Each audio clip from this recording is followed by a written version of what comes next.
Alors, donc, actualité très chargée ces derniers mois, donc déjà du fait qu'il y a eu 2 mois, il y a eu l'été, et en plus il s'est passé énormément de choses. Donc il y a beaucoup d'éléments que nous allons sauter. Si vous voulez plus de détails sur les sujets, vous pouvez éventuellement nous arrêter ou nous poser des questions après. Alors, bulletin Microsoft, bon, comme d'habitude je vais les passer très rapidement. Internet Explorer et Edge, 8 vulnérabilités en commun entre les 2 navigateurs. Tout ça je passe. Office, donc des vulnérabilités comme régulièrement d'exécution de code à l'ouverture d'un document Office. Petite particularité, on en reparlera un petit peu plus tard, dans ce correctif est ajouté le portage de la GPO dans Office 2016 qui permet de désactiver les macros dans Office 2013. Donc à partir de maintenant, vous pouvez, comme dans Office 2016, désactiver les macros dans Office 2013, en particulier les macros qui viennent d'Internet. Donc ça c'est plutôt une GPO que je recommande de mettre en place.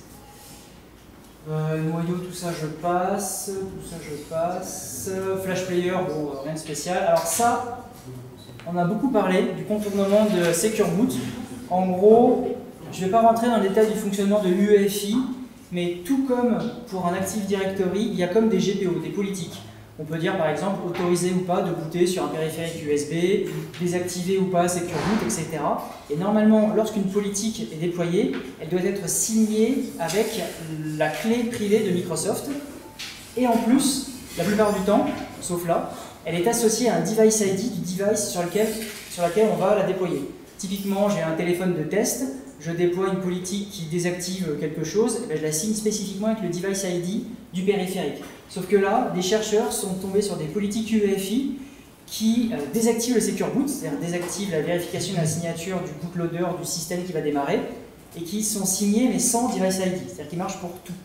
C'est-à-dire que vous pouvez, au final, jailbreaker une tablette Microsoft qui est fermée, qui est bloquée, un téléphone Windows qui est bloqué, etc. C'est un peu lié finalement au problème des backdoors, parce qu'en fait, entre guillemets, on peut considérer que la clé Microsoft est une espèce de backdoor qui leur permet de faire ce qu'ils veulent sur un périphérique avec de l'UEFI. Voilà, typiquement, là, je ne sais pas d'où vient l'erreur, mais des politiques ont été trouvées dans la nature, signées pour tous les devices, et là, ça pose des problèmes de sécurité assez importants. Surtout que, donc il y a 2 correctifs sur ce sujet-là. Le second vient corriger encore des problématiques du premier, mais il est toujours possible de contourner en étant admin du système, c'est-à-dire qu'on arrive sur Windows, si on est admin local, on peut faire un downgrade de l'UEFI et de nouveau se retrouver dans la situation où la politique marche. Les patchs en fait ne sont que des blacklists de hash de politiques que l'UEFI ne doit plus accepter.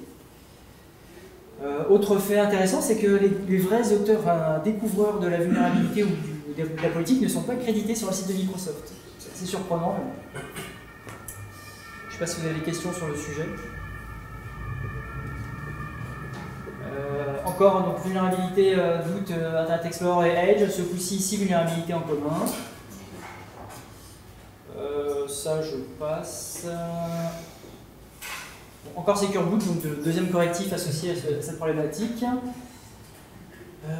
Kerberos, en fait, c'est une vulnérabilité, enfin une suite de vulnérabilités trouvées toujours par le même chercheur qui est Nabil Ahmed, concernant en fait l'authentification sous Windows, et il trouve un certain nombre de moyens de contournement, principalement par le réseau, qui permettent de contourner l'authentification et comme effet de bord, le fait aussi de contourner le chiffrement BitLocker du système, du disque.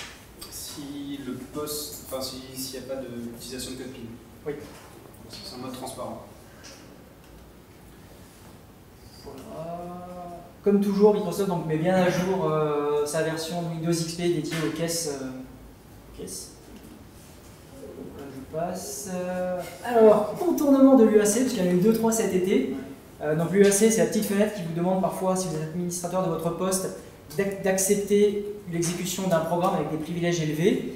Et il y a un certain nombre de moyens de contournement de l'UAC. C'est pour ça qu'on recommande quand même qu'un utilisateur ne soit pas admin de son poste.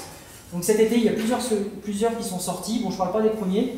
Je parle de celui-là parce que c'est moi qui l'ai trouvé, c'est assez rigolo. C'est que sous Windows 7, avec l'outil qui vous permet de mettre à jour vers Windows 10, il y a un contournement de l'UAC.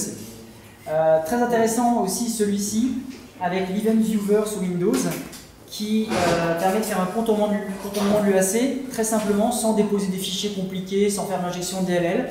En fait, à l'exécution, le programme va chercher une clé de la base de registre avec un chemin qui est censé contenir le chemin de la console MMC. Mais vous pouvez mettre ce que vous voulez là-dessus, parce qu'en fait, n'importe quel utilisateur peut écrire dessus son privilège spécifique. Et donc, vous pouvez mettre PowerShell avec une ligne de commande, ou même votre propre binaire, etc. Donc, ça va être très très joli. Et la dernière, c'est vrai que ça paraît évident quand on le sait, mais chaque processus, quand il exécute un processus enfant, peut lui passer un environnement spécifique avec toutes les variables d'environnement, le chemin de Windows, le chemin de système32, etc.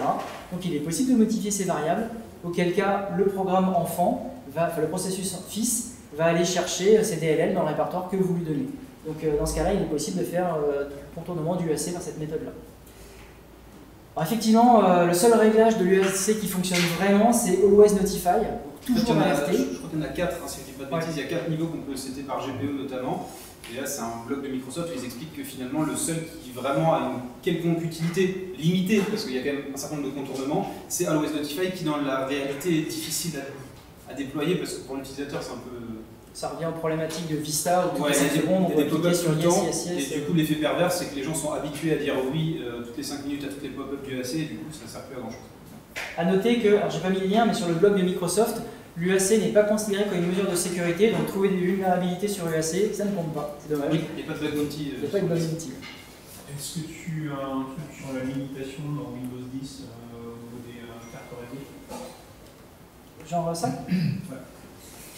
Commençons par le bas. Effectivement, sous Windows 10, avant vous pouviez configurer des VLAN sous Windows, faire du teaming, c'est-à-dire avoir deux cartes réseau connectées sur le. Enfin, faire du teaming, enfin du LACP, non, c'est du type de l'ACP, donc de l'agrégation de liens avec deux cartes réseau.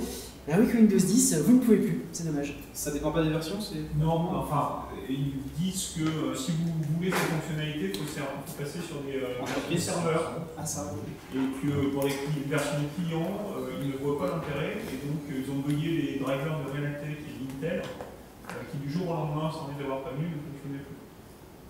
D'accord, parce que moi, la dernière fois que j'ai essayé de le faire, en tout cas sur un Windows 7, il fallait installer un driver spécifique Intel qui n'était pas celui qui était. Oui, mais aujourd'hui tu ne peux plus. C'est-à-dire que même avec le driver spécifique, Microsoft interdit l'exécution, et donc plus de sécurité, genre des VLAN, et ben.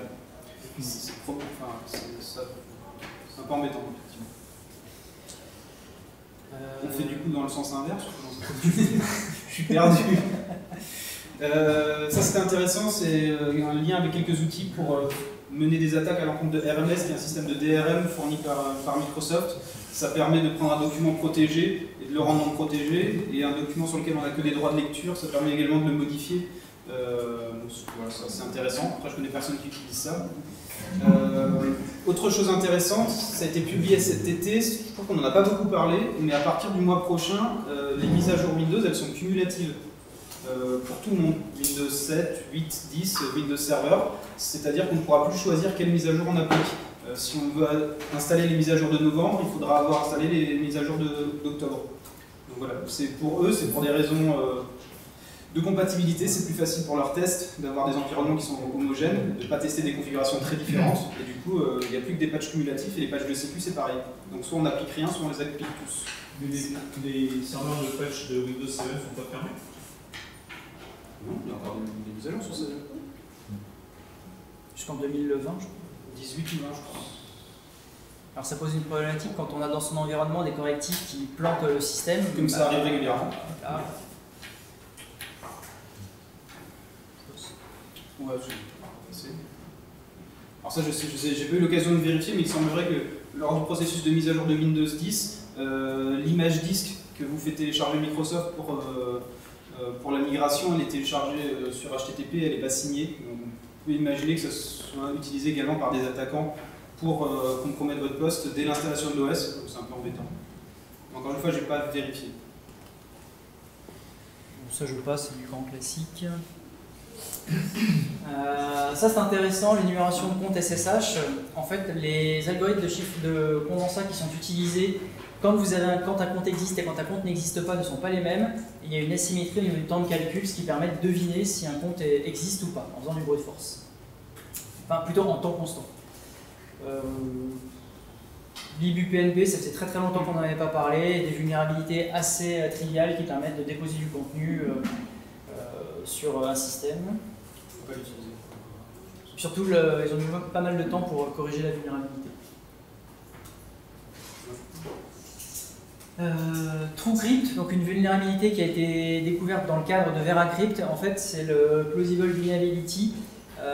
Théoriquement, avec TrueCrypt, vous pouvez créer des conteneurs cachés qu'on ne peut pas retrouver. Et en fait, il y a une faille là-dedans. Il est possible de retrouver les conteneurs. Donc, VeraCrypt corrige cela dans la version 1.18. Je crois que j'en ai parlé. Je crois qu'on en reparle après, mais il y a aussi une petite histoire avec VeraCrypt où plusieurs personnes échangeant des mails ont vu des mails en particulier disparaître dans plusieurs balles, un boîte aux lettres, hein, et s'inquiètent d'être potentiellement espionnés. Ce qui pourrait paraître compréhensible, parce que VeraCrypt, c'est sachant que celui qui était vu par la présentation à Annoncière, lui, il n'était pas du tout d'accord pour que l'information soit publiée. Mais Quarks Lab et je ne sais plus qui l'ont publié publiquement. Oui, mais il y a des démentis quand même sur le fait que c'était sans doute. C'était pas forcément une interception, ça peut être une erreur de value. C'est ce que j'ai lu. Ou ça peut être une interception qui n'est pas liée à ce projet-là. Oui. Et qui n'attaquait que certaines des parties prenantes de ce projet-là. Peut-être. HTTPoxy, une vulnérabilité, bon en soi, elle est assez intéressant. Enfin, et surtout ce qui est rigolo, c'est que le logo est en vectoriel SVG. C'est quand même assez exceptionnel. C'est une vulnérabilité qui permet dans certains contextes d'écraser certaines variables. Et donc si vous avez une application, par exemple au CGI, qui est vulnérable à ça, en faisant une certaine requête sur cette application, vous écrasez sa variable HTTP proxy. Et si elle doit sortir pour aller récupérer du contenu sur Internet, en utilisant cette variable, elle pourrait potentiellement utiliser un proxy que vous lui soumettez. Là aussi, pas mal des vulnérabilités sur énormément d'équipements, d'empoisonnement de cache HTTP. Ça permet à la fois de contourner les proxys, d'injecter du contenu, mais aussi de contourner des WAF, donc Web Application Firewall, ainsi que des firewalls next-gen. Donc c'est assez intéressant, on n'en voit pas souvent des trucs comme ça. Et comme tout devient web, tout est. Enfin, HTTP aujourd'hui c'est un protocole de transport, ce genre de vulnérabilité est quand même intéressante. Hyper-V, bon, il y a une évasion de machines virtuelles sur Hyper-V, il n'y en a pas si souvent que ça, donc c'est toujours intéressant d'en parler. Ça c'est beau, Microsoft Live. Donc il y a un chercheur qui a trouvé des vulnérabilités sur le live de Microsoft, en particulier l'exécution de code. Surtout ce qui est très intéressant, c'est qu'on se rend compte que Microsoft utilise des produits Adobe pour gérer le contenu de son site live.com. Et qui dit Adobe et dit, alors c'est CQ je crois, le CMS, je ne sais plus si je l'ai mis, qui dit CQ dit derrière Java. Donc c'est plutôt intéressant de voir que Microsoft sur son portail a du CQ et pas du SharePoint, et du Java et pas du .NET. Là en fait c'est très simple, donc c'est contournement de blacklist. En fait ça fonctionne par blacklist, on interdit certains accès à certains fichiers des répertoires, donc là on peut le contourner. Et ensuite, compte par défaut admin, et ça passe comme dans du beurre, on arrive à la console de CQ qui permet d'uploader des objets Java et donc d'exécuter du code sur le serveur. C'est beau. MySQL, il faut en parler, il y a actuellement un ou deux 0D qui sont pas trop. Je ne sais pas s'il y a un patch qui est déjà sorti. C'est celui-là, je crois. Oui. C'est quand même important. C'est exécution de code à distance, il me semble. Ouais. Alors déjà, écriture de contenu où l'on veut sur le disque et ensuite exécution de code de ce contenu. Donc ça c'est quand même assez embêtant. Ensuite on parlait d'Hyper-V, de même il y a plusieurs vulnérabilités qui ont été trouvées par quelqu'un qui travaille chez Quarks Lab sur Xen. Donc il y avait un impact qui était en fonction de chaque vulnérabilité, ça dépendait. Celui-ci dont on parle aujourd'hui il est intéressant parce qu'il est exploitable sur CubesOS, donc ça permet de faire une bonne démonstration parce qu'eux ils prennent quand même des mesures de sécurité complémentaires par rapport à un Xen de base. Et du coup là c'est vraiment on passe d'une VM non privilégiée à DOM0 qui est le root de Hyper-V. J'ai rajouté cette petite capture parce que on critique parfois VMware, Hyper-V, etc. Mais Xen, il y a quand même beaucoup de vulnérabilités. Il y en a 4 ou 5 assez critiques tous les mois. Oui, tout à fait. Et par ailleurs, sur le niveau de sécurité de Xen, même dans la partie compilation et sécurité des sources, il y a Joanna Rudowska qui a publié pas mal de choses. Enfin, dans le process de build d'un Xen, c'est pas très propre. Il y a des choses qui sont récupérées en HTTP, tout est pas signé. Enfin, voilà. Ça est très critique vis-à-vis de Xen sur pas mal d'éléments. C'est le socle aussi de son OS. De Cube, ouais, tout à fait. Rohammer, on en reparle. Il y a eu plusieurs trucs sur Rohammer aussi, dont là en fait la déduplication de la mémoire c'est tout simplement de ne pas utiliser deux fois des pages mémoire qui contiennent la même chose, comme ça se fait sur les systèmes de fichiers. Et là dans ce cas-là il est possible d'inverser des bits en utilisant la vulnérabilité Rohammer qui est d'écrire très rapidement sur certaines zones mémoire et par effet de bord de faire changer de lire. C'est lire. Je crois que tu lis et du coup tu écris. Enfin, et écrire en fait sur les zones mémoire adjacentes. Tout à fait. Et ça permet potentiellement, dans certains cas, de faire de l'élévation de privilèges. Cisco, pas mal de vulnérabilités, surtout d'exécution de code, en particulier sur WebEx, qui est un petit peu pas mal utilisé. Ça peut être gênant. Des vulnérabilités d'exécution de code, il y a aussi de récupération des clés par du SNMP, des choses comme ça, qui sont liées à tout ce qui a été révélé par le leak Caution Group dont on parlera tout à l'heure. Et aussi élévation de privilèges par l'attaque Rohammer sur les routeurs et switches de la gamme Nexus, donc la nouvelle gamme Cisco. Oui, ils se sont rendus compte que ça marchait sur. En fait, au départ, c'est sur la DDR3 uniquement. Maintenant, on se rend compte que même sur des choses plus modernes comme la RAM DDR4, ça marche aussi. Et on rappelle, ça peut se déclencher par JavaScript, Rohammer. Ouais. Il y a des gens qui l'ont fait quand même. Donc, en naviguant sur un site, ça peut mener cette attaque et donc changer des. Enfin, potentiellement, ça peut modifier des choses sur votre hôte si vous naviguez sur un site web depuis une VM. Donc, c'est quand même assez incroyable. Ce ne sera jamais corrigé comme certaines versions de Pix. Le Pix c'est en fin de support chez Cisco. De toute façon, il n'y aura plus de patch. Puis même chose sur Fortinet, vulnérabilité, exécution de code. Alors c'est encore pire, c'est sur une simple requête web, exécution de code à partir d'une requête web qui traverse le firewall, c'est un peu vilain. Ouais.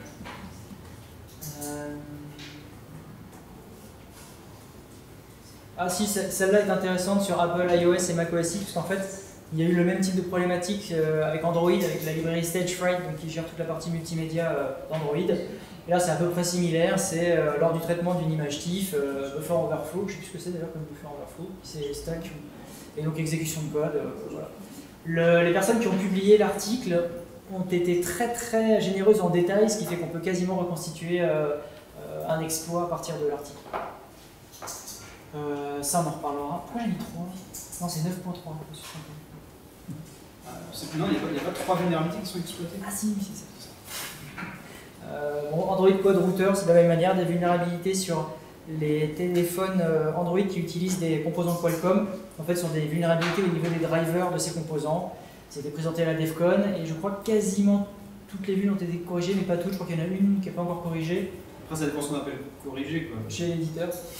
Après, il reste le temps de déploiement qui peut être infini.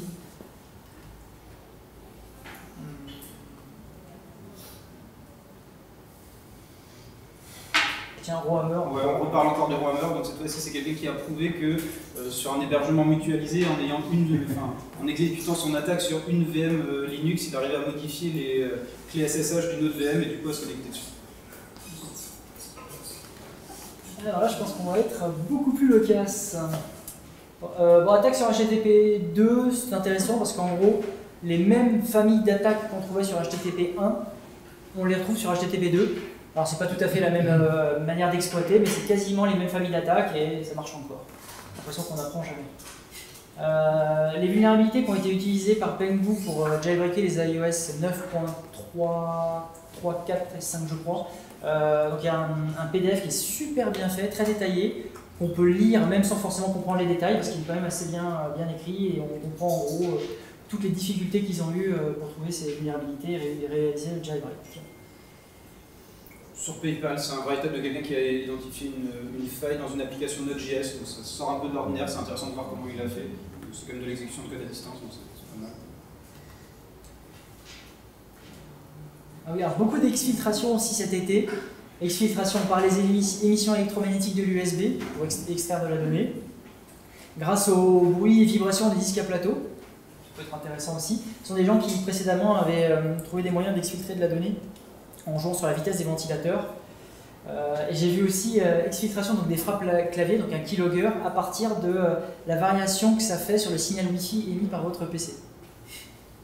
Apparemment ça marche, alors je pense que c'est en laboratoire, dans des conditions très spécifiques.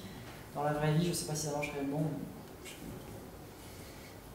Ça c'est assez rigolo aussi, c'est comme on a vu pas mal de vulnérabilités ces derniers mois sur de l'injection de proxy, des choses comme ça avec les fameux WPAD, en particulier sur Windows. Là c'est une espèce de backdoor qui est en proxy.pack, donc les proxy.pack utilisent JavaScript mais de façon très très limitée avec très peu d'API et là ils ont réussi à faire une espèce de backdoor qui permet de communiquer avec un serveur de command and control avec les fonctions JavaScript qui sont autorisées dans les .pack. Ça aussi c'est assez intéressant, c'est que dans les DLL et les binaires, enfin les exécutables sous Windows, vous avez, donc aujourd'hui c'est signé, et vous avez très peu d'éléments qui sont exclus de la signature. Il y a le CRC32 ou le H, enfin le condensat, ce qui paraît normal, la signature et un endroit dans une structure qui indique où est la signature, ce qui est normal. Et la signature, en fait, comme elle exclut de la signature, ce qui paraît logique, elle a une taille variable. Donc on peut injecter du contenu dedans, potentiellement un contenu quasi illimité, et donc ces chercheurs ont réussi à cacher du contenu dans une DLL sans en changer sa signature au sens signature du binaire. Par contre, le condensat, le H, lui change forcément. Mais c'est toujours intéressant à voir. Donc maintenant, il faudra vérifier tout, et la signature et le H, enfin si vous le faisiez pas déjà.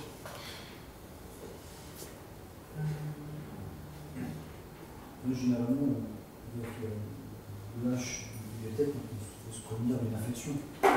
Des données cachées dans la signature, avant qu'elles puissent affecter la machine, je pense qu'il va quand même. Non, mais ça peut être un bon moyen en fait de cacher du contenu, soit pour une exfiltration future, soit où c'est ton vrai malware il est contenu dedans. Tu as une tâche planifiée ou un truc comme ça. Le gars, j'aurais envoyé un petit truc en PowerShell sur Twitter pour faire une petite démo. À partir de PowerShell, tu peux récupérer le contenu de la DLL et l'exécuter comme un exécutable, comme un binaire. Et voilà. En fait, tu peux reconstruire ton binaire directement sans toucher le disque. Et ça te permet de cacher du contenu, par exemple, un malware. Mais effectivement, tu ne peux pas exécuter ce contenu. Quand tu charges la DLL, effectivement, le contenu ne sera pas exécuté. C'est vraiment juste pour le stocker. Sur celui-là dont on va parler, donc le nouveau virus étatique découvert conjointement par Symantec et Kaspersky. Donc il y a plusieurs noms, Sauron, Remsec et Strider. Apparemment en activité depuis un certain nombre d'années, qui utiliserait des 0-day, qui utiliserait des scripts Lua pour faire des plugins. Ça fait un peu amateur. Ouais, bon. Et pourquoi ça serait plus amateur qu'un Visual Basic? Parce que je trouve ça c'est peu commun quoi. C'est ça qui m'étonne. Peu commun, ça va pas être amateur. Non, mais c'est quand même une signature. Si il y a peu de gens qui utilisent Lua, il y a peu de virus étatiques qui utilisent Lua. Les virus étatiques qui utilisaient Lua, on leur a déjà donné une attribution. C'est presque une signature en fait.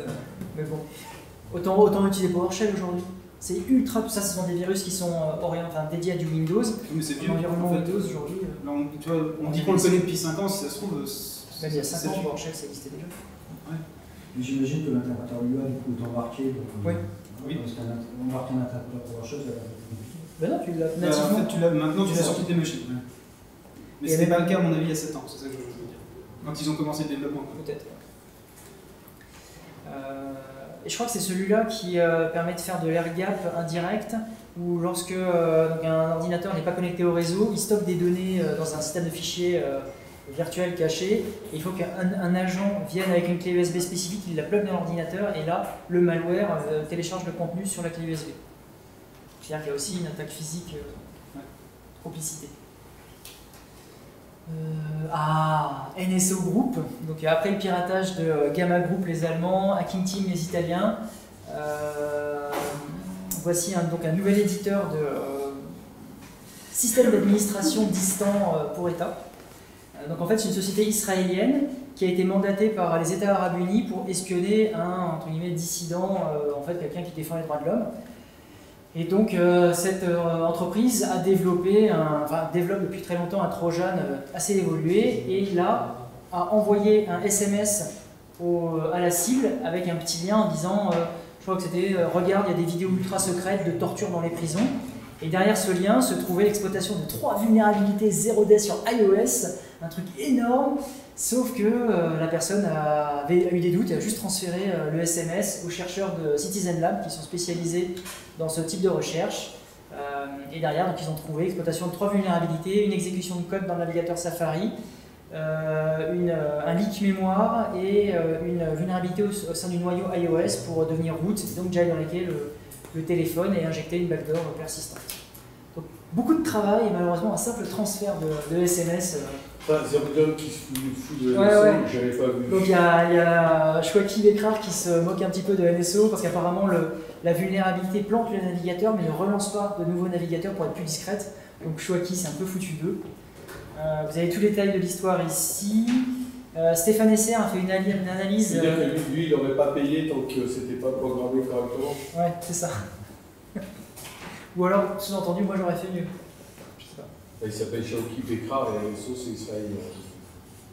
Forcément. Ouais, donc la vulnérabilité 0day a été, enfin celle qui permet de vulnérabilité noyau a été étudiée par Stéphane Esser.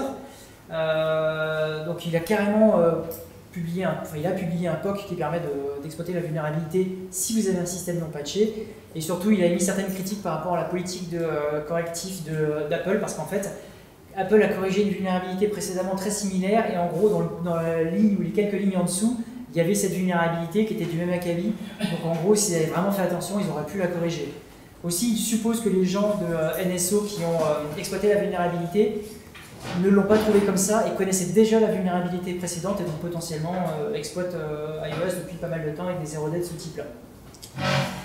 Donc, aussi, ce qui est rigolo, c'est quand on regarde sur Wikileaks les mails publiés de Hacking Team, on voit quelques références à NSO, concurrent de Hacking Team, et quelques petits pics de Hacking Team vis-à-vis de NSO.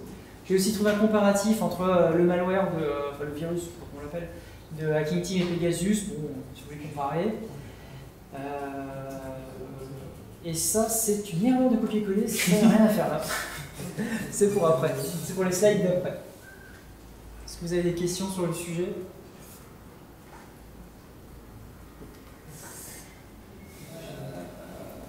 Alors oui, encore un gros leak cet été. Donc l'année dernière, le gros leak c'était Hacking Team. Cette année, c'est apparemment Equation Group. Donc une partie des outils utilisés par la branche élite de la NSA. Alors les outils dateraient de 2013 et en gros des pirates ont publié sur BSBin un texte avec un anglais vraiment dégueulasse mais qui semble être volontaire pour faire croire que c'était pas les anglo-saxons alors qu'il y a de fortes chances que ce soit les anglo-saxons. Et donc publiant 300 mégas d'outils, d'exploits et de 0day et de shellcode de la NSA. Donc tout le monde s'est jeté dessus à étudier, donc il y a vraiment des 0day qui ont été corrigés, là. On en parlait juste avant sur Cisco et Fortinet. Principalement, ça vise des firewalls de différents éditeurs, donc il y a Fortinet, Cisco et TopSec, éditeur chinois de firewall. La plupart des exploits donc, sont en ligne et fonctionnent aussi sur les nouvelles versions de Cisco ASA. Et il me semble, oui, c'est ça, ils mettent aux enchères le reste. Oui, alors, en fait, ils ont publié les 300 mégas, c'était en fait publié 300 mégas gratuitement. Et ils demandent une rançon, ils font un crowdfunding. Et s'ils ont 568 millions de dollars, ils publient le reste. Bien sûr, le plus long jamais. Et ce qui est rigolo, c'est que dans les adresses Bitcoin, au début, vous avez un tout petit texte et au final, ça fait la phrase « Never gonna give you up ». Alors, il y a eu une histoire comme quoi le FBI aurait utilisé des Bitcoins saisis à Silk Road pour payer une partie de la rançon et juste pour tester, pour voir où allait l'argent. En fait, c'est totalement faux, c'est une erreur d'interprétation du fonctionnement de Bitcoin. Et c'est quoi la réponse de Cisco? Là? La réponse de Cisco? Je sais plus. Oui, c'est pas bien. Qu'est-ce que je réponds? Et oui, donc j'en ai juste avant. Mais ils ont surtout dit on ne corrigera pas sur certains modèles parce que c'est oui, les PIX, clairement, c'est à vie. Les PIX, c'est utilisé encore dans plein d'entreprises pour faire des VPN. Et c'est là qu'il y a ce petit truc qui est très intéressant, c'est qu'au niveau des vendeurs d'équipements faisant des VPN, Cisco est très très largement devant. Après, on ne le lit pas très bien, mais c'est SonyCall, Microsoft, StrongSwan, donc open source BSD, ZXL et Checkpoint. T'as pas Juniper? Comment? Pas Juniper? Si, ici. Le second, c'est qui? Où ça? SonyCall. SonyCall. C'est Dell, je crois. Microsoft prend des équipements spécialisés? Non, mais tu fais des tunnels Microsoft, IPsec Microsoft. Maintenant, avec Windows 10, tu as Direct Access qui est directement intégré. Et donc, tu te connectes directement en VPN, par exemple, à ton entreprise avec Direct Access. Bon, après, je ne sais pas si vous avez des questions sur le sujet. Si, c'est rigolo, c'est qu'au même moment de l'annonce, il y a eu une panne des sites web donc à Fort Meade, qui est le centre de la NSA. Pas de questions. Pas d'attribution. On ne jette pas les dés d'attribution. On va le faire au slide suivant. Le Parti démocrate américain a été piraté. Pas mal de mails sont sortis, de documents. Donc forcément, c'est la faute des Russes. Hein. On a lancé les dés d'attribution, on a tombé sur les Russes. Il faut dire qu'à la base, c'est surtout la faute du candidat républicain qui a incité les pirates du monde entier à dépouiller le Parti démocrate. Mais bon. Et sur le même sujet, il y a aussi des piratages de scrutins locaux aux États-Unis, en particulier dans l'Illinois et en Arizona. Il y a essentiellement du vol de mots de passe, login mot de passe, parce que c'est du vote en ligne, mais apparemment, d'après ce que dit le FBI, il n'y aurait pas eu de modification des votes. Là encore, forcément, c'est les Russes, c'est toujours les Russes. Voilà, sinon... Ah oui, ça, au même moment, en fait, cet été, il y a eu un article très intéressant sur une démonstration du piratage des machines à voter. Et en français, moi, je vous recommande très fortement d'aller lire un article qu'avait écrit Cédric Blanchet il y a quelques années, justement, sur les machines à voter, et qui est très très juste, très intéressant, et vous l'expliquez en gros que les machines à voter, sécurité 0, alors qu'à côté, si on prend les machines à sous, là, il y a vraiment de la sécurité parce qu'il y a de l'argent en jeu. Alors que le destin d'une nation, le vote, tout ça, on s'en fout. Des questions? Ça, je le passe. Telegram, qui est quand même une application de chat chiffré qui a eu pas mal de succès cet été, a été piraté en Iran. En fait, l'idée, c'était juste d'intercepter les PIN codes envoyés par SMS qui permettent de récupérer son mot de passe ou de s'authentifier sur l'application. Donc c'est une faiblesse qui est connue. Il y a eu un article de Corben récemment sur le sujet, sur une vulnérabilité SS7 qui permet, enfin sur le protocole qui permet de récupérer les SMS. Ce que j'ai trouvé amusant, c'est qu'au même moment, il y avait un article qui disait que la police fédérale allemande faisait la même chose vis-à-vis des terroristes. Et au même moment, un article sur le Figaro qui disait que nos politiques français adoraient cette application qui leur permettait de communiquer de façon chiffrée et sûre. Enfin sûre, on peut en douter. Voilà. Ça, c'était bien amusant, tout ça arrive au même moment. Dropbox, tout comme LinkedIn, piraté en 2012, donc la base de données des comptes a fuité, il y a à peu près 68 millions de comptes, et login, mot de passe. Je crois que Dropbox a démenti pendant un certain temps, et ils ont fait une grosse communication en recommandant fortement à leurs utilisateurs de changer les mots de passe. Deuxième lien était intéressant, c'est quelqu'un qui expliquait comment sur la plupart des sites sur lesquels vous authentifiez avec un deuxième facteur d'authentification pour renseigner un numéro de téléphone portable, en fait il a remarqué que contrairement à ce qui devrait être fait, les numéros surtaxés n'étaient pas filtrés, et en fait en envoyant plein de requêtes d'authentification, il arrivait à gagner pas mal d'argent. Il a reçu des bug bounty de Microsoft, Facebook et PayPal. Donc ça veut dire que le bug bounty lui rapportait moins que le fait de s'envoyer des SMS surtaxés. Ah oui, il a reçu je crois 5 000 $. C'est pas non plus énorme. Sage, en fait, c'est apparemment une exfiltration interne, donc des employés qui auraient volé 157 000 données clientes. La DCNS qui aurait été piratée en Inde. D'après les documents, c'est pas un piratage, pour différentes sources, et les documents de l'appel d'offres qui auraient fuité. Donc absolument rien à voir. Par contre, ça arrangeait bien une nation étrangère particulière, de dire que la DCNS se faisait pirater au moment de la signature de quelques milliards de sous-marins avec l'Australie.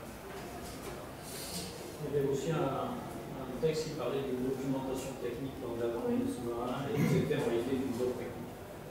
Donner avec les sous-marins. Je le corrigerai. Voilà. Escroquerie à la vulnérabilité. Ça serait peut-être plus de l'ingénierie sociale. Mais c'est bien parce que tu amènes très très bien le sujet suivant. Muddy Water. Alors j'ai appelé ça du profit disclosure, mais je ne sais pas comment on peut appeler ça autrement. En gros, maintenant, donc il y a un nouveau business, c'est moi qui avais ce parti là. Il y a un nouveau business qui vient d'apparaître. C'est vous trouvez des vulnérabilités dans des produits d'une société, vous achetez des actions à découvert, vous publiez un rapport avec les vulnérabilités sur les produits de la société, vous attendez que le cours de la bourse chute, et là, vous gagnez plein d'argent. Comment tu gagnes de l'argent?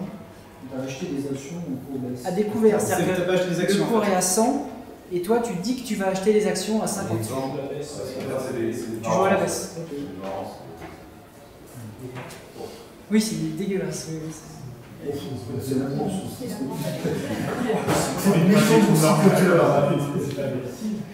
C'est pas très éthique. C'est loin d'être éthique et ce qu'on peut aussi reprocher, c'est qu'il semblerait que les allégations qui sont présentes dans le rapport de MedSafe ne soient pas totalement avérées. En fait, ils ont grandement exagéré les vulnérabilités pour justement aller dans le sens de Muddy Water. Donc déjà qu'un nom pareil. Mais c'est le contraire de Clear Stream, Muddy Water. C'est juste l'inverse. Et pourtant déjà que leur stream, ils étaient pas... Ouais, donc ça c'est dégueulasse, et par contre je pense que ça peut vraiment rapporter. Bon ça je pense qu'on peut passer quelques liens sur les... Moi j'ai une question, Ouais. c'est quoi PI, c'est un data historian. C'est sur ton SI industriel, c'est Ouais, le serveur qui est connecté à tout. Les initiales correspondent à quoi? J'ai pas retrouvé le... PI je sais pas. C'est ça que je cherchais, j'ai trouvé ça nul. Je sais pas, en tout cas c'est le truc qui récupère les valeurs de tous les automates et qui les centralise, et qui les archive. Et du coup c'est un élément central dans ton SI industriel, mais PI, je sais pas ce que ça veut dire. Enfin, Osisoft c'est leur produit phare, ils ont quasiment que ce produit, mais je sais pas ce que ça veut dire. PI serveur, je sais pas combien. Hervé, une réaction sur Muddy Water? Pardon. Une réaction Je sur... connais pas, c'est quoi? Tu sais, c'est ceux qui ont fait Profit. Ah ouais, ça c'est génial. Les mecs, non mais ils ont compris. Voilà, je veux dire, la sécurité, c'est quand même un truc, ça rapporte pas tout le monde. Les prix sont tirés à la baisse. Et puis finalement, bah, quand t'es pas un mec génial qui trouve des 0D sur iOS, tu te fais pas 1 million. Là, les mecs qui trouvent des vulnérabilités toutes pourries sur un implant, craquent un bon buzz, ils s'associent avec des spécialistes de la manipulation boursière et ils partagent 50-50, ils se font plusieurs millions chacun. C'est pas con ça. En plus, c'est légal. C'est légal, c'est des vraies vulnérabilités qu'ils ont mis en dépeindre. Le fait de parier en bourse comme ça sur la baisse d'une action, c'est tout à fait autorisé. Vous avez piqué plusieurs millions légalement. Mais c'est invraisemblable quand même. Ça c'est vraiment le truc pour que, enfin, nous, les gens de la sécurité, on gagne de l'argent. Non, parce qu'au cas où, ne vendez pas votre vote, hein, vous gagnez de l'argent.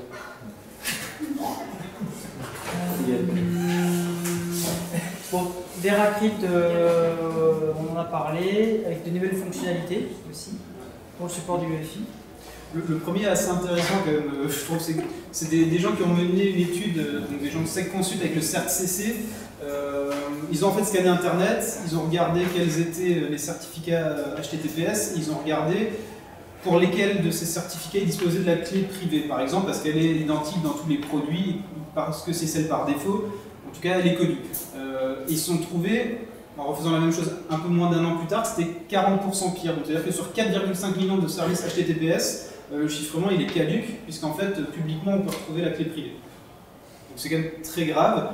Et en fait, le fait que c'est augmenté autant en si peu de temps, c'est sans doute sur des systèmes embarqués. J'imagine ce qu'on appelle de l'Internet des objets, des webcams et autres, qui peut justifier ça, parce que sinon je ne vois pas comment c'est possible.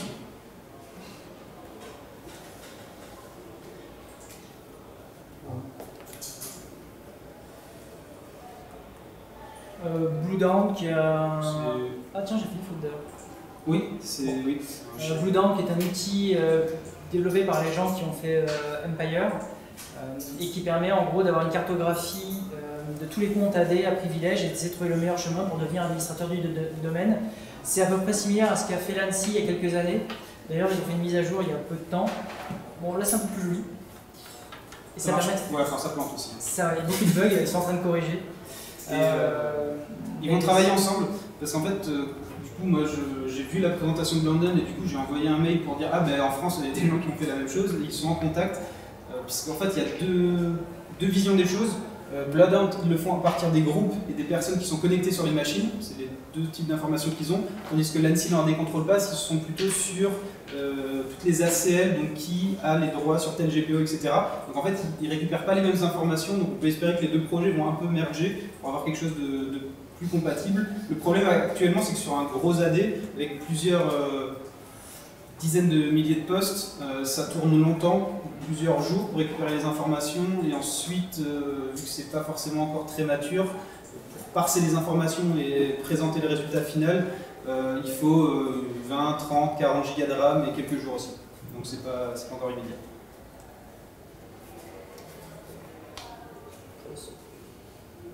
Ah oui, ça c'est intéressant comme pour passer d'admin de domaine à administrateur de forêt. C'est un script entièrement automatisé.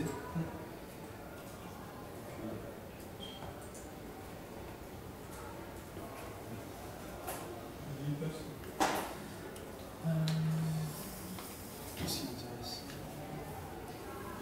On peut en parler. C'est quelque chose qui a été présenté par qui s'appelle Mubix récemment. C'est comment voler le mot de passe d'un utilisateur qui a un poste verrouillé. Donc, la solution qu'il propose, c'est d'utiliser un petit périphérique. Alors, par exemple, il propose, il y a le LAN Turtle, qui est quelque chose qui est vendu par Hack5. C'est une carte USB Ethernet avec un Linux embarqué. Donc, vous le branchez sur votre PC, même s'il est verrouillé, il va monter le périphérique USB, il va monter cette nouvelle carte réseau. Elle va passer avec une priorité plus forte que la carte réseau existante. Et sur le Linux embarqué, il fait tourner Responder, qui est un outil qui fait du man in the middle, et qui va essayer de faire du downgrade sur toutes les requêtes réseau. Donc en fait, par exemple, votre PC verrouillé, il fait quand même des requêtes à l'Active Directory, au partage de fichiers. Si vous avez un navigateur ouvert, il fait des requêtes au proxy. Et là, elles vont passer, plutôt que de passer par la carte réseau normale, par cette nouvelle carte réseau USB. Et du coup, là, vous allez pouvoir intercepter des éléments comme le HNTLM ou voir des éléments d'identification en clair. Voilà. Donc ça permet, à partir d'un poste verrouillé, on passe dans un bureau, on le branche, on attend 30 secondes que la carte réseau monte, on repart et on a les informations. Voilà. Donc c'est quand même assez joli, c'est tout simple, c'est rien de nouveau d'un point de vue technologique ou développement ou outil, c'est que de l'existant, mais j'avais jamais vu personne utiliser ça. Alors après, moi j'ai essayé, ça marche pas parce que sur mon PC, j'ai pas le bon driver pour mon périphérique USB Ethernet. Mais, sinon, ça peut marcher.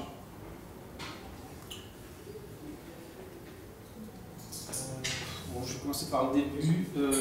Réimplémentation partielle de PowerView, donc il y a un outil de reconnaissance Active Directory directement en Python. Donc si vous n'avez pas la main sur une machine Windows, ça peut être pratique, même si c'est encore c'est vraiment très partiel pour le moment. Le deuxième lien est intéressant aussi, c'est quelqu'un qui s'est dit tiens, je vais récupérer tous les rapports d'audit que les sociétés de prestations mettent à disposition, qu'elles donnent parfois en modèle quand leurs clients leur demandent. Ça permet un peu de voir ce que font les autres et de comparer.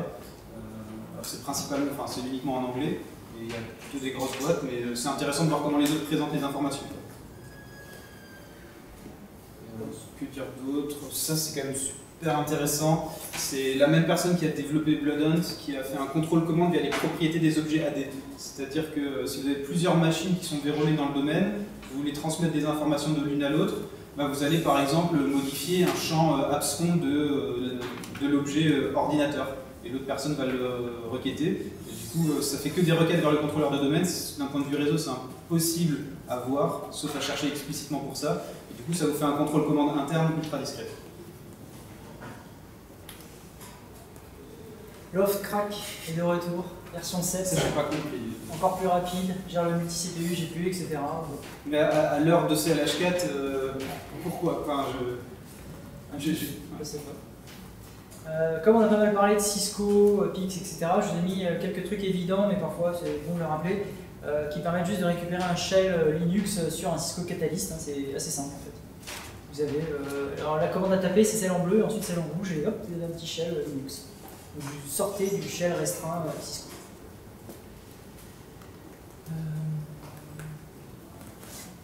Ça on en a parlé tout à l'heure, donc le support de la GPO pour désactiver les macros sur Office 2013. Apparemment, Kaspersky sortirait son propre système d'exploitation plutôt pour les systèmes industriels. Réécriture complète apparemment, il réécrirait tout depuis zéro et donc forcément pas de vulnérabilité. Pas de vulnérabilité annoncée. Enfin, moi je les avais rencontrés, nous en avons parlé brièvement, c'est plutôt pour de l'embarquer, hein, c'est pas un OS pour un PC sur lequel on va mettre un logiciel SCADA, c'est plutôt pour tout ce qui va être automate, donc c'est de l'embarquer et ils ont un cloisonnement, dirais-je un peu à la clique, quoi, si on veut, il y a plusieurs niveaux de sécurité. Après, pas de vulnérabilité évidemment, c'est quelque chose qui tiendra jamais dans le temps. La précédente, on voit comment le poste fait la différence entre un document provenant d'Internet. En fait, c'est quand tu as un document qui vient d'Internet et qui est enregistré sur ton poste, tu as un alternate data stream. Alors, en français, c'est flux de données alternatif. Donc, tu sais, sous Windows, tu peux avoir plusieurs flux de données dans un seul fichier. Et en fait, tu as un flux de données où tu as un paramètre qui te dit que ça vient d'Internet. Donc, à l'ouverture, ce flux est vérifié. Et s'il y a cet élément-là, on considère que le document vient d'Internet. Et donc il est ouvert avec les... C'est pour ça que par défaut les macros sont désactivés et l'impression, tu ne peux pas enregistrer, il faut cliquer sur le bouton activer en haut. Et tu es en niveau d'intégrité faible. Quand on dit internet, moi ça me le fait également sur des partages réseau parfois. C'est tout ce qui n'est pas localement sur le poste. Kaspersky OS, c'est une commande du gouvernement russe? C'est plutôt pour les systèmes embarqués dans le domaine industriel. C'est comme ça qu'ils le présentent. Oui, mais enfin, ça c'est bon, les mecs, ils n'ont pas investi comme ça. c'est le gouvernement russe qui veut se protéger des attaques des Américains en ayant On en des saura automates peut-être avec plus. son système à lui. On verra à l'avenir. Sachant que les Russes, ils font pas tellement d'automates en plus, à ma connaissance. Ou Ouais, alors, je potentiellement pense sur que le l'enrichissement d'uranium, ils ont aussi. Hein. Oui, non mais tout à fait d'accord, mais je pense qu'ils utilisent Tu comme reprends nous, Siemens. des automates français. quoi. Kaspersky après. Je crois pas. Il y a Kaspersky qui a refusé, donc il y a un de ses concurrents qui s'est fait pirater, et le pirate a proposé à Kaspersky d'avoir la liste de l'ensemble des clients, et donc Kaspersky a fait un communiqué de presse disant nous on m'abouille pas, on est honnête, même envers nos concurrents. On va pas récupérer la base des clients. Le code source oui, mais pas la base des clients. Voilà. Mais en tout cas, dernier point, parce que je les ai rencontrés récemment dans le cadre d'une présentation de leur offre sur les SI industriels. Ils font plus de choses qu'on pense. Sur les SI industriels, ils font vraiment pas que des antivirus et j'étais assez surpris.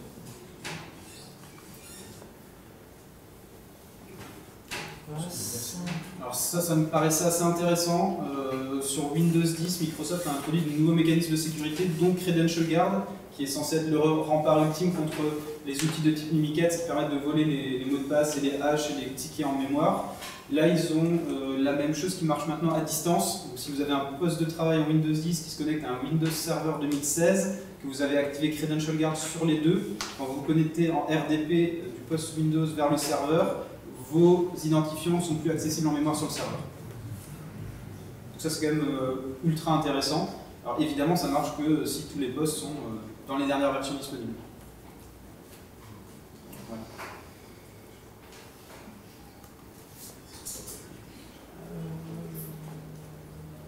Enfin, publication donc, des candidats au PRIS, donc prestataire de réponse à incident.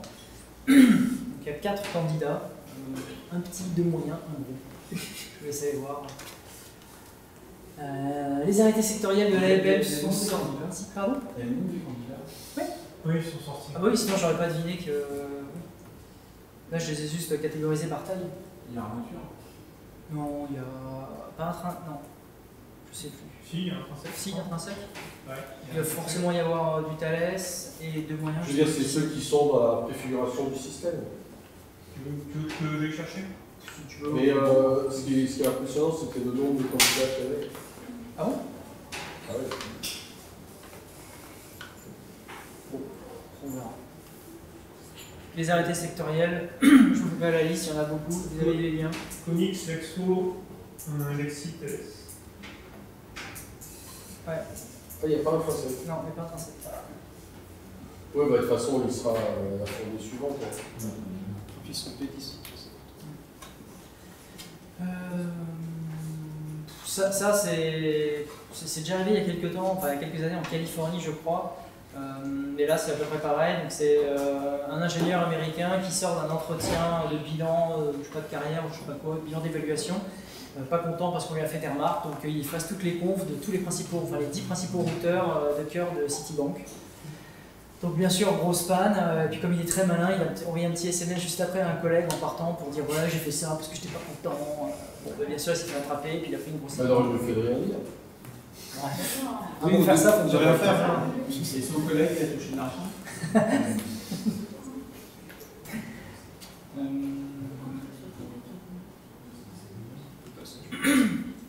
Bruce Schneier qui rejoint le projet Tor. C'est un acte politique fort. Ah si, ça aussi, Intel qui essayait de se débarrasser de McAfee depuis un certain temps, l'a revendu pour 4 milliards de dollars, sachant qu'ils l'ont acheté quasiment 8 milliards, mais surtout ils le revendent à un fonds dont ils ont 49% des parts. Et ils ont interdit à McAfee de réouvrir une boîte avec son propre. Ouais, alors je crois que j'en parle juste après. J'en parle dans le troll, bon on en parlera dans le troll rapidement. Ah non, oui. Oui, c'est ça, c'est McAfee qui attaque Intel pour essayer de récupérer son nom.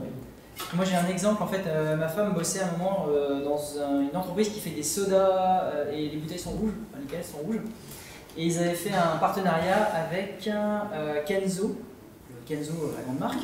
Et c'est au dernier moment en fait, qu'ils ont appris que Kenzo n'avait pas le droit de s'appeler Kenzo, avait revendu son nom à la marque Kenzo.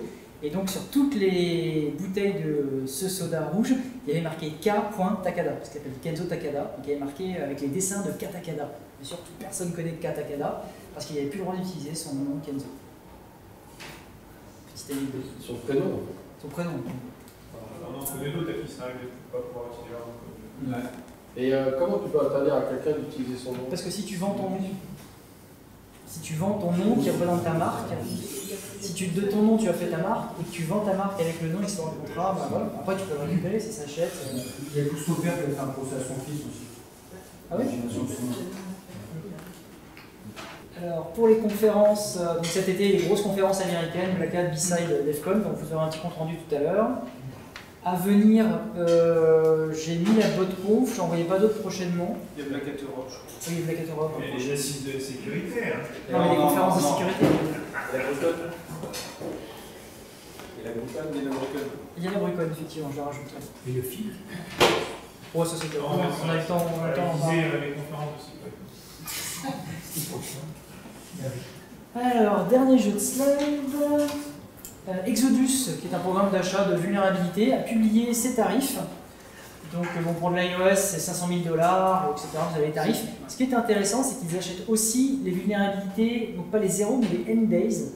Donc, ce sont des vulnérabilités déjà connues, potentiellement patchées, mais pour lesquelles ils ont un certain intérêt. Donc là, il y a des vulnérabilités pour Flash, Firefox. Donc le code, il n'y a pas les tarifs par contre, mais c'est intéressant de voir qu'ils achètent quand même ce type de. En fait, il y a plein de gens qui ne patchent pas, donc c'est pas déconnant de se dire. Pokémon Go, donc ça a été la grande success story de cet été. J'aurais dû compléter, j'ai pas terminé, mais en gros, bon, Niantic a fait un travail de sagouin, l'application marchait à moitié, donc toute une communauté s'est créée. Il y a d'ailleurs des gens qui ont fait la rétro-ingénierie de l'application, qui ont réalisé des bots autonomes capables d'aller chercher les Pokémon et de les élever tout seuls, simuler la marche. J'ai un collègue, son fils se téléporte de pays en pays pour aller chercher les Pokémon. Ils bannissent, hein. J'ai pas mal de collègues Maintenant ils bannissent. qui abusaient. Mais ouais, ça, le problème, c'est que Niantic maintenant a décidé de bannir toute la communauté, de fermer tous les sites communautaires qui aidaient à chasser les Pokémon, et je crois qu'en termes d'utilisateurs, là, ça a bien baissé. Ils ont perdu des dizaines de millions d'utilisateurs. Alors, qui a assassiné Hervé Schauer, ou plutôt Hector Doucher? Ça, c'est la grande question de l'été. On a découvert un roman qui prenait place aux Assises, écrit par un Breton qui reste anonyme, et qui démarre par l'assassinat d'Hervé dans la piscine de je ne sais plus quel hôtel de Monaco. Ouais, donc tu fermes le jeu, je pense. Ouais. Mais Hector Boucher consultant, ça n'existe pas, c'est une bonne idée.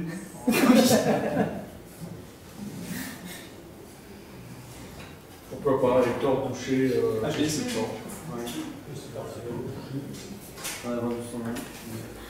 Bon, une interview un peu ridicule de soi-disant le hacker Phineas Fisher qui avait piraté Gamma Group. C'est Gamma Gamos.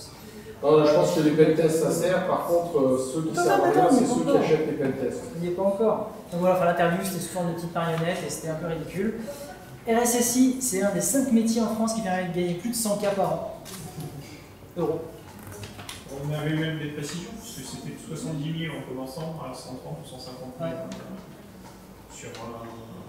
Donc vous avez bien choisi vos emplois. Par contre, je ne sais pas si vous On a avez mal fait négocié, ça. Ah pardon, c'est francs en fait. C'est 100 000 francs. Non, c'est l'euro. Non, oui, c'est l'euro, bien sûr. Et le dernier, donc Hervé vient d'en parler, c'est un article d'une personne qui dit qu'en gros les pentests ça sert à rien. Il annonce pas mal d'arguments. Surtout son principal argument, c'est de dire qu'un pentest, ça ne veut pas dire qu'il n'y a pas de vulnérabilité, ça veut dire mes auditeurs n'ont pas été capables de trouver de vulnérabilité. Sous-entendu, on est arrivé au max de leurs compétences pour trouver des vulnérabilités. C'est Marcus Ramon qui a écrit ça? Non, c'est américain. Oui, si. Non mais attends, tu cites Marcus Ramon quand même. Ouais, non, justement, c'est pour ça que j'ai mis plein de trolls. Enfin bon, donc là, l'article est très critiquable. Voilà. Et puis c'est chez qui il bosse, Marcus? Ténébo. Chez Tidéval. Bien sûr, C'est c'est Renault qui l'a embauché.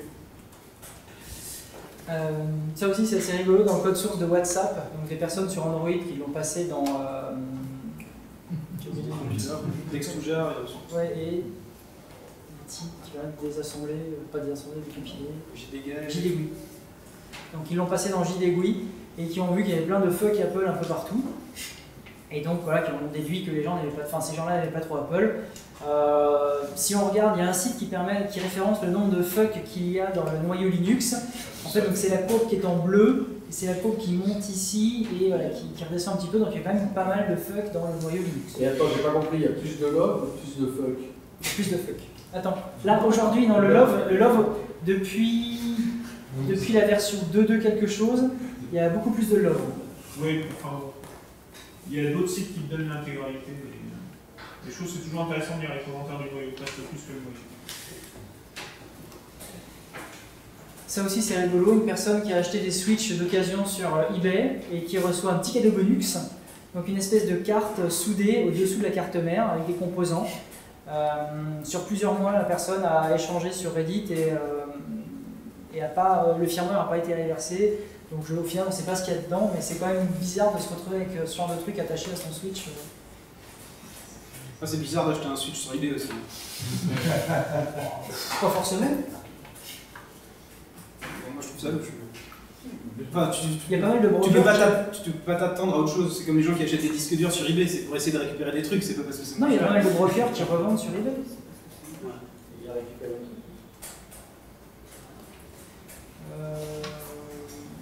Killer USB, on en avait parlé l'année dernière, une espèce de clé USB qui utilise l'alimentation de l'USB pour se charger et se décharger dans le port USB, et ça fait sauter en fait tous les condensateurs et ça permet de griller quasiment. T'es sûr que ça marche pas sur Mac? Oui, j'ai vu la même chose. Moi je ne tenterai pas, vu le prix d'un Mac, je ne tenterai pas sur un Mac. Et donc voilà, il y a en fait une copie chinoise, à la base c'est un chercheur russe qui a créé ça, et là c'est une copie chinoise en vente sur Internet. Bon, WMI en un équivalent open source pour Linux.